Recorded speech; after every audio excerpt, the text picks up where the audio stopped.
Những sự thật thú vị về cây mangút xám Ấn Độ. Loài động vật có vú mà mình muốn nhắc đến ngày hôm nay đó là cây mangút xám Ấn Độ. Cây mangút xám Ấn Độ là một loài cây mangút bản địa của tiểu lục địa Ấn Độ và Tây Á. Cây mangút là một cái tên khá phổ biến. Chúng hoàn toàn không có nguy cơ tuyệt chủng và dường như chúng còn hoạt động rất tốt ở những khu vực có con người sinh sống. Ngoài ra chúng cũng không hề sợ bọ cạp hay rắn. Để biết thêm những sự thật thú vị về sinh vật đặc biệt này, các bạn hãy tiếp tục theo dõi video này nhé. Tình hình là mình mới tạo trang web áo-godzilla.com có bán áo Godzilla cũng như các loại khủng long. Các bạn có thể mua áo ủng hộ mình tại đây nhé.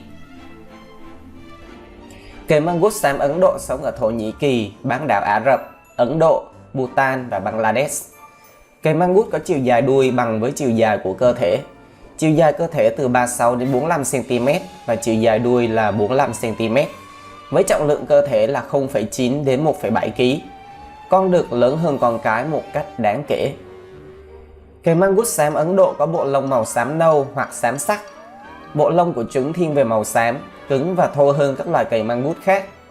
Bộ lông ở các phân loài khác nhau cũng sẽ khác nhau, nhưng đều thiên về màu xám, khác với các loài cây mangút khác. Sở dĩ mang màu xám ấy vì những sợi lông riêng lẻ của chúng được phủ bởi hai màu là trắng kem và đen tuyền.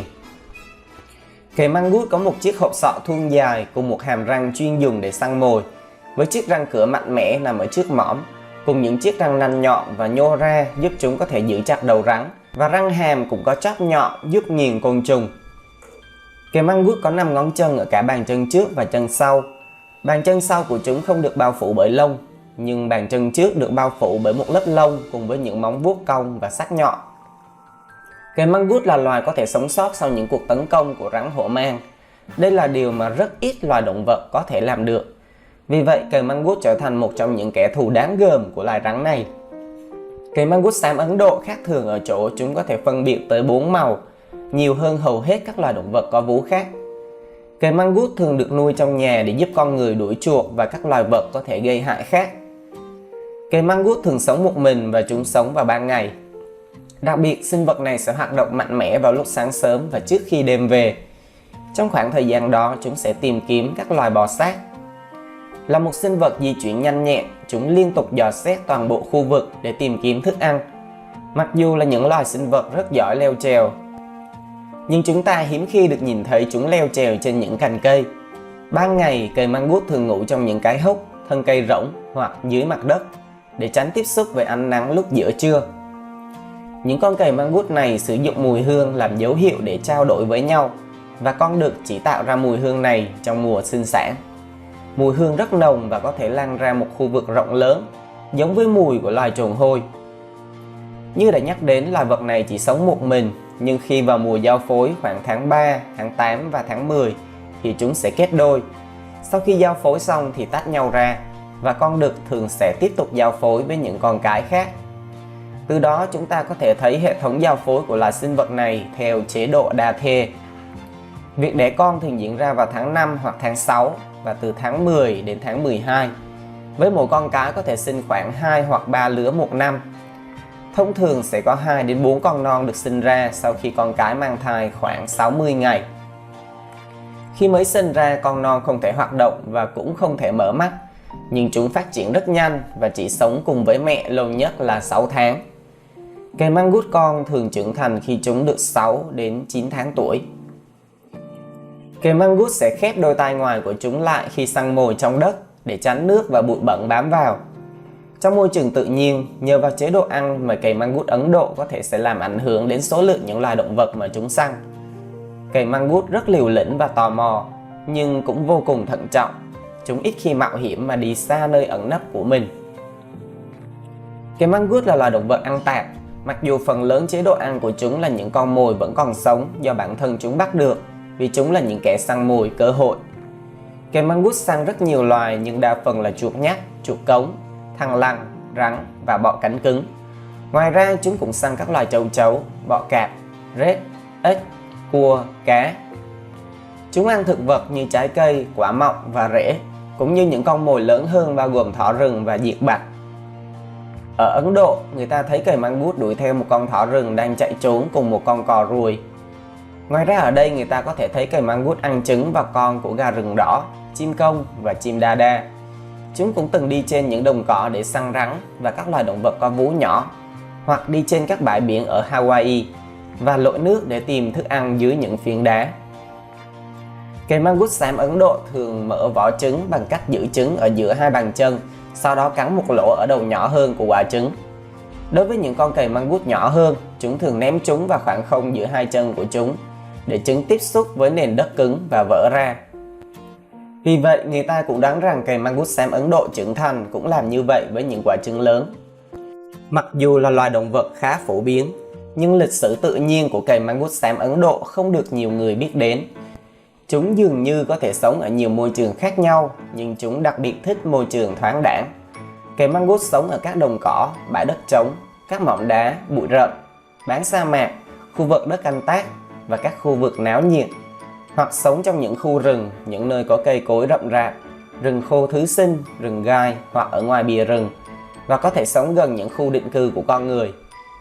Mặc dù sinh vật này được mô tả là ít phụ thuộc vào các khu định cư của con người, nhưng các quan sát ở các khu vực rừng rậm tại Ấn Độ cho thấy nó phổ biến hơn nhiều xung quanh các khu định cư của con người để kiếm ăn từ rác thải. Mặc dù cây mangut xám Ấn Độ dành phần lớn thời gian hoạt động trên mặt đất, nhưng chúng có thể leo qua những bức tường rào và những cái cây cao linh hoạt như loài khỉ vậy. Cây mangut cũng có thể đi lùi theo một đường thẳng trong khoảng cách ngắn. Bằng cách cuộn tròn như một quả bóng và sau đó bật lên bằng hai chân sau, loài vật này có thể nhảy rất cao lên phía trên. Về đêm, cây mangut sẽ ngủ trên đất và trong các tổ mối, hoặc trong những cái hang do chúng tự đào. Cây mangut là một kẻ săn mồi khéo léo. Chúng chủ động tìm kiếm con mồi bằng cách sử dụng khứu giác và thị giác nhạy bén của mình. Cây mangut có thể ăn bất cứ thứ gì chúng có thể bắt được. Ngoài ra, chúng có thể đánh hơi trên mặt đất và dời những tảng đá để tìm kiếm con mồi. Nếu con mồi cố gắng chạy trốn thì cây mangut sẽ đuổi theo. Khi cả hai đang chạy, chúng sẽ tấn công và hạ gục con mồi bằng cách cắn vào cổ hoặc đầu của nó. Mặc dù cây mangut nổi tiếng với việc đánh bại rắn, bao gồm cả những con rắn hổ mang có nọc độc, nhưng thành phần chính trong chế độ ăn của chúng bao gồm các động vật nhỏ sống trên hoặc dưới mặt đất. Cây mangut là một gã thợ săn nhanh nhẹn, lanh lợi và chúng luôn đề phòng con mồi của mình. Cây mangut có thể sống lâu nhất là 12,5 năm. Thông thường chúng chỉ sống khoảng 7 năm mà thôi. Mối đe dọa lớn nhất đối với sự tồn tại của cây mangut là việc con người sử dụng các loại hóa chất nông nghiệp độc hại trong những khu đất canh tác. Cây mangut không sợ bọ cạp hoặc vết đốt của nó. Một con cây mangut chỉ cần nhấc con bọ cạp lên và ném nó liên tục vào một bề mặt cứng cho đến khi bọ cạp không thể đốt nó nữa. Giữa những lúc đi săn, cây mangut thường trốn vào hang, khe hở trên các mỏm đá hoặc những con sông gần đó để tránh cái nóng oi bức của mặt trời, và những nơi này có thể bảo vệ chúng khỏi kẻ săn mồi lớn nhất của chúng là loài báo hoa mai. Để chống lại những vết cắn chứa nọc độc của các loài rắn, cây mangut có một lớp bảo vệ thứ hai gồm bộ lông thô ráp và lớp da dày của chúng. Ngoài ra, cơ thể cây mangut có chất acetylcholine giúp chúng miễn dịch với nọc độc của rắn. Như đã đề cập trước đó, cây mangut là loài vật có thể đối đầu với những loài rắn. Trong trận đấu với rắn, cây mangut sử dụng các kỹ thuật và khả năng thích nghi đặc biệt của bản thân. Ban đầu, cây mangut hung hãn để lộ ra hàm răng của mình để đe dọa. Để đáp trả, con rắn hổ mang bắt đầu há to miệng, mở chiếc mang của nó và lùi về phía sau chuẩn bị tấn công. Con rắn hổ mang tấn công liên tục hết lần này đến lần khác, nhưng mỗi lần cây mangut đều nhảy ra khỏi tầm với của nó, len lỏi và tránh né giống như một võ sĩ quyền Anh. Sau khoảng 1 giờ tấn công, rắn hổ mang lúc này đã mệt và cây mangut lập tức nhảy lên và cố tặng nó một vết cắn đầu tiên.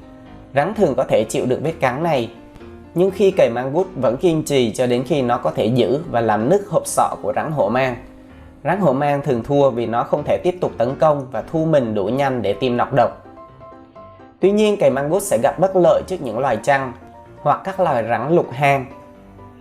Cây mangut cũng là kẻ thù tự nhiên của ít nhất một loài nhím gai, đó là nhím gai Ấn Độ. Không có gì đáng ngạc nhiên khi chúng sử dụng các chiến thuật sáng tạo để tiếp cận với nhím gai. Cây mangut nhấc con mồi lên và ném chúng vào mặt đất cứng, làm vỡ lớp vỏ ngoài hoặc gây sốc và làm tổn thương đến con vật, khiến nó phải duỗi người ra để lộ phần bụng mềm và cây mangut có thể tiếp tục tấn công vào đó. Nếu những kẻ săn mồi hoặc những kẻ xâm nhập lãnh thổ đến đe dọa, cái mangut xám mẹ sẽ bế con non của chúng trong miệng đến nơi an toàn. Con non phát triển nhanh chóng và đi cùng mẹ của chúng trong những chuyến đi săn từ rất sớm. Trong những chuyến săn mồi ấy, mẹ của chúng sẽ dạy chúng cách tự săn mồi cho bản thân. Khi đã trở thành những thợ săn cừ khôi, con non sẽ rời đi để thiết lập lãnh thổ của riêng mình. Cái mangut là một kẻ săn mồi tham lam và có khả năng tự vệ trước nhiều loài khác nhau. Một đặc điểm khác khiến cầy mangut xám Ấn Độ trở nên độc đáo là chúng không có mùa giao phối cụ thể. Thay vào đó, cầy mangut sinh sản quanh năm. Các bạn có thể ủng hộ cho mình bằng cách mua một chiếc áo Godzilla hoặc khủng long. Video phân tích loài cầy mangut xám Ấn Độ sẽ dừng lại tại đây. Cảm ơn các bạn đã chú ý theo dõi. Xin chào và hẹn gặp lại.